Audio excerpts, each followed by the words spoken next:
Hi, I'm Hazel, and today I wanted to talk about some tips and WeakAuras that really helped me get my Keystone Master. If you're unfamiliar, this is an achievement you can get for completing every current Mythic Plus key at a 15 or higher in time. It gets you this mount and the ability to upgrade your new Mythic Plus gear to 220 with Valor. The current version of Keystone Master is going to be available until the end of Shadowlands Season 1. We do not have a date for that yet, but it's estimated to be this summer-ish. The first thing that I learned is to pick your push week carefully. This does not mean that you cannot run keys in other weeks, and indeed you should for practice, and sometimes it'll work out. But what I was finding is that some weeks we would just either deplete every key or just like crawl through one for the weekly vault and then give up for the week because it just was not happening. Do not be too hard on yourself if you discover this. It's probably not you. It is very likely to be the week, especially if it is difficult affixes. What I have found is that Fortified is almost always going to be easier than Tyrannical, and I basically never tried too seriously to push on Tyrannical weeks because it was that much harder. Fortified is still dangerous, but it tends to be faster and therefore just easier to beat the timers. I ended up doing 6 of my 8 timed keys within just one good Fortified push week. Next, I would recommend, if you haven't already, consider taking a look at Mythic Plus only builds and Legendaries for your spec. This might sound obvious, and it probably is, but at least for me, for a while, I was convinced that I could just make do with my rating legendary and like the comfy talents. I was telling myself, you know, I know these ones, so why change? You change because other things are probably better. There is probably somebody out there that could get Keystone Master with, you know, any talents in the book, but life got a lot easier for me when I just kind of read through a guide, switched to flash concentration, some different talents. It doesn't mean that you need to follow a guide to the letter, but at the very least, read what different people are saying about what to take in Mythic Plus specifically, and then try it out to see how it feels for you. Next up, I would say do not neglect Consumables, another one that might be obvious, but just in case. Give yourself the best chance for success by using food, flask, oil or stones, armor kits if you are tanking or finding yourself to be squishy, health pots, combat pots. Kyrians should make sure they have and also use their file, particularly if you're getting hit with nasty bleeds and diseases. I am thinking the Ventinax bleed, I am thinking the infectious rain disease at the end of Plaguefall. Runes I would consider to be optional. I mostly didn't use these because they're very expensive and they go away when you die, but they will help if you have them.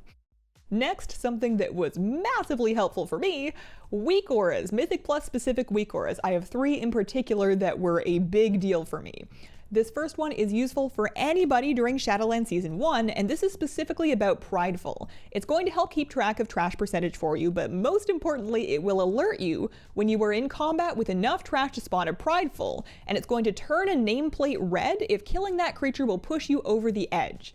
If you have sound on, it will also make a witch cackling sound when you engage trash that will spawn Prideful. Very useful if the group has lost track, or if, you know, you've had to pull something extra, maybe there was a body pull and you're needing to accommodate for that now. A lot of deaths in my earlier runs were caused by Pridefuls that spawned kind of mid-pack, so an alert like this can help your group remember, you know, this pack is going to spawn Prideful when we kill the next mob, so maybe bring them all down together so that you're not fighting Prideful and trash for extended periods of time, because that makes your healers cry. This WeakAura here is a little more specific. This is just for Quaking, but it was life-saving for me as a caster during Quaking week. It is going to give you a big alert when your Quaking ring spawns. It will give you an exact timer of how long you have before the Quaking finishes. And then as you're casting a spell, the text will be green if your cast will finish before the Quaking, and it will turn red if the Quaking is going to interrupt your spell, which means you should stop casting immediately. Getting kicked by Quaking can be devastating, especially if you're healing, and this really helped turn around my gameplay on Quaking weeks because I just need all the help I can get. Thirdly, this one even more specific. This is a Holy Priest thing, and it is specifically for the Flash Concentration Legendary. I was having issues with my stacks falling off, so what I did is I have this Flash Concentration WeakAura, and then I added a sound cue to make it meow when my Flash Concentration buff has 5 seconds or less at 5 stacks. Different roles and specs may want different alerts for different mechanics, but the key takeaway here is if you are struggling to keep up with like a class mechanic or a buff up time or something like that that keeps dropping off or you keep missing it and it's causing you problems, consider adding a WeakAura with a sound cue to remind you. You can Google WeakAuras, and if they don't come with sound cues, you can add them in the settings. The reason I think sound in particular helped me was I tend to get a little visually overloaded in keys. There is a lot to look at, so the sound, like the meow, would often work for me to remind remind me to refresh my stacks when the visual WeakAura did not. I've heard of friends having great success with adding clown horn honking noises to alert them when important buffs have fallen off that they need to refresh.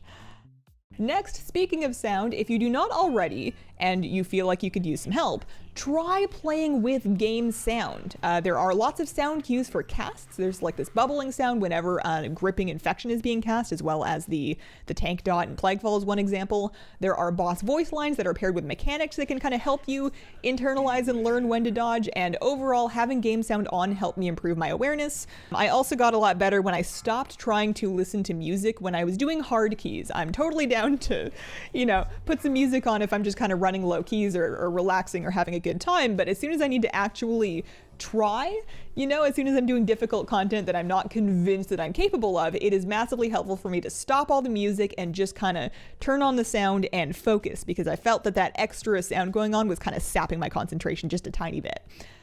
Next up, be smart and proactive with your stuns, your interrupts, and anything that can stop a cast. The number one thing that I found that would differentiate a smooth group from a disaster is stopping dangerous casts from trash. There's no super fast way to teach you exactly what each and every one of those dangerous casts is. The Wowhead page for each dungeon will have a section on notable trash that might help to look over while you're waiting for summons, but as you do keys, you're going to learn over time what's really dangerous. A good group is going to assign interrupt priorities and rotations, but if your group hasn't done that, it's still super helpful for you to personally know what to watch for and stop. Next up, if you find yourself frustrated and kind of struggling to improve but you're not quite sure what to work on in particular, consider recording your gameplay and then watching it back later. You do not need to buy any software, you can do this for free with OBS, and you don't need a monster PC as long as you turn the settings down. You might not be able to get away with it on a laptop, but a standard desktop gaming PC should be able to record at 720p 30 FPS just fine while you're playing, and watching your gameplay back is going to show you things that you may not have known that you were doing, and it's really good for highlighting areas of your gameplay that you might overlook that need work. Whenever I do this, I tend to find out that I do not use my cooldowns very much, which is suboptimal. Speaking of, my next tip is stop saving your cooldowns for the next key. While there are times, of course, that you want to save cooldowns for a boss or a tough trash pack, overall, the best thing you can do is just get them off as many times as possible, which means stop holding on to it so long. I'm talking to myself here, especially 2-minute cooldowns. 2 minutes is very short and we'll be back before you know it, so just use it on the first trash pack, and then the third one, and then the fifth one, and then the boss. Don't save it for the queen. The time and the mana that you're going to save from being proactive with your cooldowns may very well come in handy later. Next, and this is just an idea, but if you always run with the same people and you are stuck, consider trying a pug. Pugging is never really going to be as reliable as running with a steady group, but it can expose you to different routes, methods, strategies that you hadn't considered, and it is absolutely possible to time keys in pugs. Doesn't mean you're leaving your friends forever, but you might learn some new tricks that can help you out in your regular group. Even if you've got friends, there's no harm in joining pugs when they're not around, just to see how other people do things and get more practice so that you play better whenever you play with your friends again. Aim for groups with a similar rate or IO to yours if possible, and look for keys that you know you need more practice on. As an example, I personally am hot garbage at avoiding tentacles on the last boss of Plaguefall, so I would specifically seek out Plaguefall keys to get more practice on it. If there is a specific boss or trash pack or mechanic that you are continually having problems with, the best thing you can do is figure out the right way to do it and then practice. It's okay if you don't get it right the first time or the third time, but as you keep doing it, you are going to get better at it, and then you've shored up the weak hole in your gameplay, right? It's very tempting to just do your favorite keys that you're good at because you're good at them and those are fun, but an important part of getting better at anything is to specifically work on the stuff that you suck at as much as it hurts your feelings and your day. Speaking from experience, I really hate that last boss of Plaguefall, but I can mostly do it now because I kept pugging it. And that's what I got. This is all from my perspective from healing keys, so I'm sure that tanks and DPS and other healers are going to have different perspectives and useful advice to share, so if you've got something that really helped you, feel free to share it in the comments. Thank you so much for watching, best of luck in your keys, and I hope you have a wonderful, wonderful day. Bye.